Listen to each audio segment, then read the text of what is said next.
Is a culinary renaissance happening in San Antonio? Yes.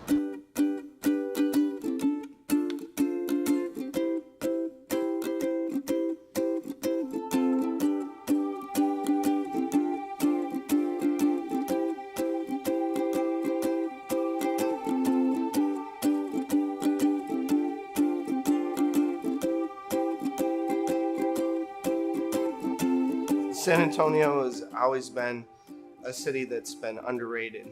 And within the last 10 years, with people starting to want to know where their food comes from, having a one-on relationship, knowing their farmer, knowing the farm, we see that breaking through with the menus. The American public has grown into the idea of better foods, fresher foods. Here, that's starting and it's getting such a great support from the community. People are becoming more educated about local, and the things that they get out of the supermarkets are not what they seem to be, and they want to know where their food comes from.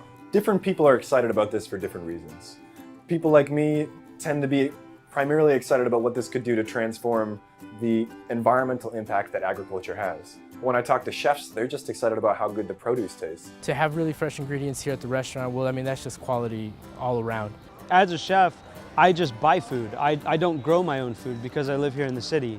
It's important for me to buy food from people that I actually know. I can go to Restaurant Depot and buy beef at like 30 or 40 cents a pound, but I choose to pay $7 and $8 a pound from Jerry's Shooty because I believe in what they're doing and I want to support the people that are doing things the right way. We use a totally free-range system, whether it's the laying hens, the meat chickens, or the turkeys. We have over 27 greenhouses in production, and we have about 5 acres in open field. So we are a grass-fed, beyond organic beef and soon-to-be chicken and freshwater mussel ranch in Texas. We grow all of our produce here without any soil and without any fertilizer runoff, no pesticides, no herbicides, and we can do it with less than 1% of the water that even organic soil-based farms would use.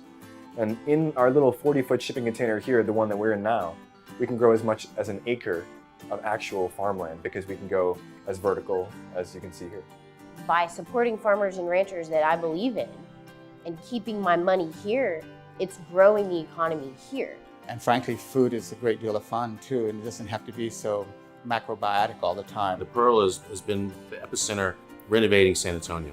Kid Goldsberry came in and took it over. And he had a vision to turn this into a culinary destination. My first encounter was through the culinary school. I went to the CIA, and back then, none of what you see around here was here. It was only 2 farmers, and it's funny to remember that we used to spend a whole Saturday and we were probably making $10 or $20 on a weekend. I remember when Pearl first opened up and it was just a few tents out in that parking lot over there, and now it's just massive. You have lines in front of vendors trying to get product, and to see that growth and see people getting involved and passionate about it, it just is awesome. We have a lot more restaurants popping up. We have a lot more chefs coming out of the woodwork and really owning their own cuisine and their own skills, you know, cooking their food. And a lot of that has come from the Pearl Farmers Market. This city is attracting people from all over the country. I haven't seen so many New York plates since I lived in New York.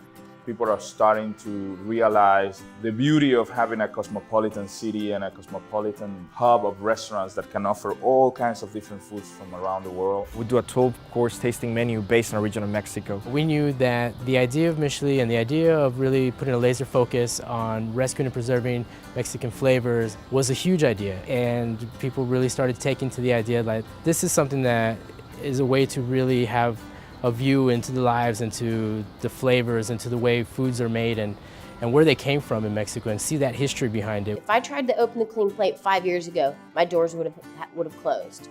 What I'm seeing from my customers, people are happy to know that when the food that's on their plate, they know exactly where it's from. In San Antonio, the culinary scene is exploding, and it's exploding because we have 3 major wonderful culinary schools. CIA is doing an amazing job in training and educating our younger generation of talents, so that in 5-10 years, this little explosion that we're seeing, this little renaissance that we're seeing, is just gonna take over the whole city. Michelin is a living testament that if you have a good concept and if you have a good idea and you have really good food, you can actually make it.